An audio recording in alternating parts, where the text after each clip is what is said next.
بسم اللہ الرحمن الرحیم۔ السلام علیکم ورحمۃ اللہ وبرکاتہ۔ عزیز طلبہ کرام، میرا نام عبد الماجد، ایڈمیر کالج سے اسلامک اسٹڈیز ڈپارٹمنٹ، ہم summer camp online lecture کے لیے آپ کو خوش آمدید کہتے ہیں۔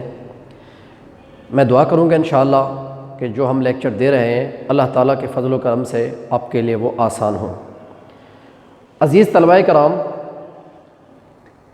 انشاءاللہ ہمارا یہ پہلا لیکچر اسلامک اسٹڈیز کا آپ کے سامنے آ رہا ہے۔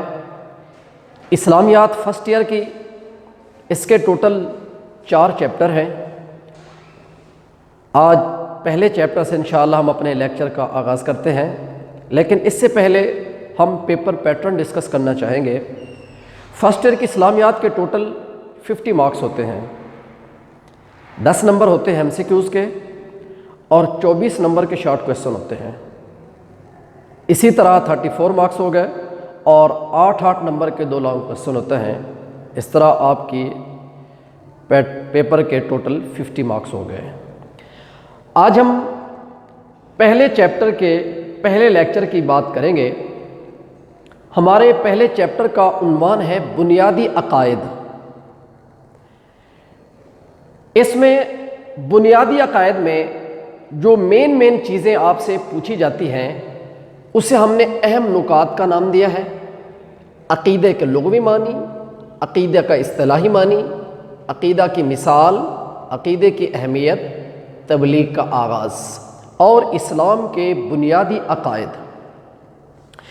یاد رکھیں بیٹا، عقیدے کے لغوی معنی، لفظ عقیدہ یہ عقد سے بنا ہے جس کے معنی ہے باندھنا، گرہ لگانا، اور اسی سے عقد ہے۔ عقد کے معنی باندھنا، گرہ لگانا، یعنی کسی چیز کو مضبوطی سے باندھ دینا، یہ عقد کہلاتا ہے۔ یہ سیم ایسے ہے جیسے جب نکاح ہوتا ہے تو میاں بیوی کو ایک بندھن کے ساتھ باندھ دیا جاتا ہے۔ اس طرح معنی ہوئے عقیدے کے باندھی ہوئی یا گرہ لگائی ہوئی چیز کے۔ عقد کے معنی الگ ہے، عقیدے کے معنی الگ ہے۔ عقد کے معنی تو ہوئے نا باندھنا یا گرہ لگانا، لیکن عقیدہ چونکہ اسی عقد سے بنا ہے تو عقیدے کے معنی ہوئے باندھی ہوئی یا گرہ لگائی ہوئی چیز کے۔ یعنی جس طرح انسان اپنے اندر ایک سوچ کو گرہ لگا لیتا ہے، باندھ لیتا ہے، اسی کا دوسرا نام عقیدہ کہلاتا ہے۔ اس کے بعد بیٹا ہے عقیدے کے اصطلاحی معنی۔ انسان کے اٹل اور مضبوط نظریات کو عقائد کہا جاتا ہے۔ یعنی انسان جب بھی کوئی سوچ اپنے ذہن میں رکھتا ہے، جب بھی کوئی فیصلہ اپنے ذہن میں رکھتا ہے تو اس کے اگینسٹ جتنے بھی اعمال ہوتے ہیں وہ اس عقیدے کی عکاسی کرتے ہیں۔ فار ایگزامپل، اس نے اپنا یہ ایک ذہن بنایا ہے، ایک فیصلہ کیا ہے کہ میں نے مسلمان ہونا ہے۔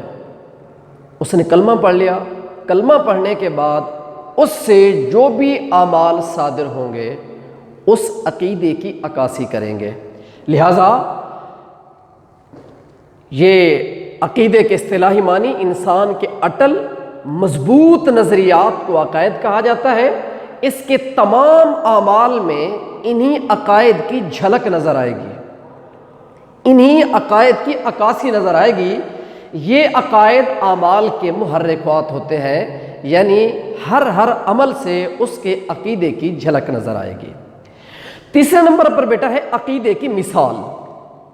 عقیدے کی مثال بیٹا بیج جیسی ہے اور عمل اس بیج سے اگنے والا پودا ہے۔ اس کو آپ یوں سمجھ لیں کہ عقیدے کی مثال بیج کی سی ہے۔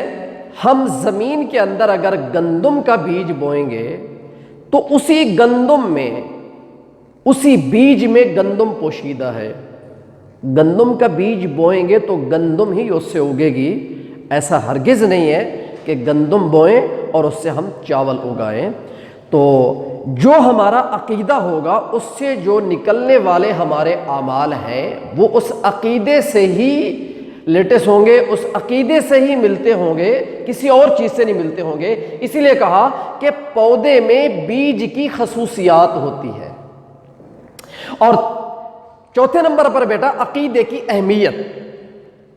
عقیدے کی بیٹا بہت بڑی اہمیت ہے۔ انسان زندگی میں جو بھی کام کرتا ہے اس کا نظریہ، اس کی سوچ، عقیدہ، خیال سب اس عقیدے کے مطابق ہوتی ہے۔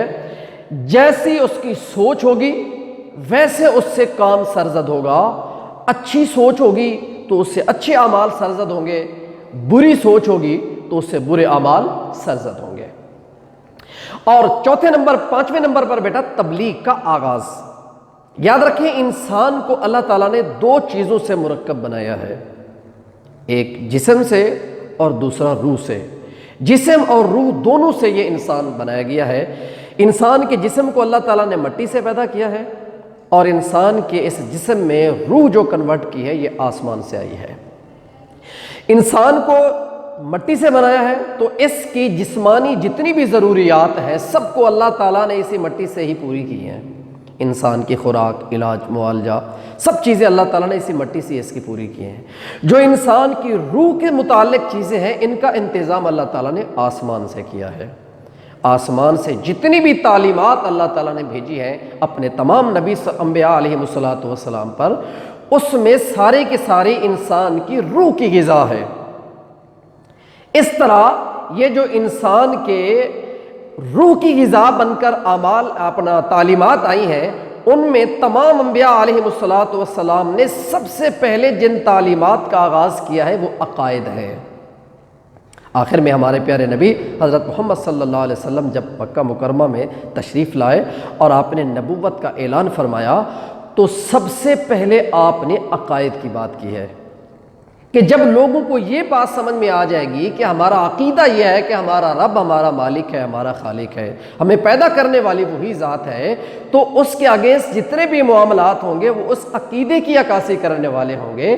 اس لیے اس عقیدے کی اہمیت اور اس کے بعد جو تبلیغ کا آغاز ہے اللہ کے نبیوں نے عقائد سے کیا ہے۔ سب سے پہلے کلمہ، نماز، روزہ بعد میں آیا ہے، عبادات بعد میں آیا ہے، معاملات بعد میں آئے، معاشرت بعد میں آئی ہے۔ سب سے پہلے انبیاء نے عقائد پر زور دیا ہے۔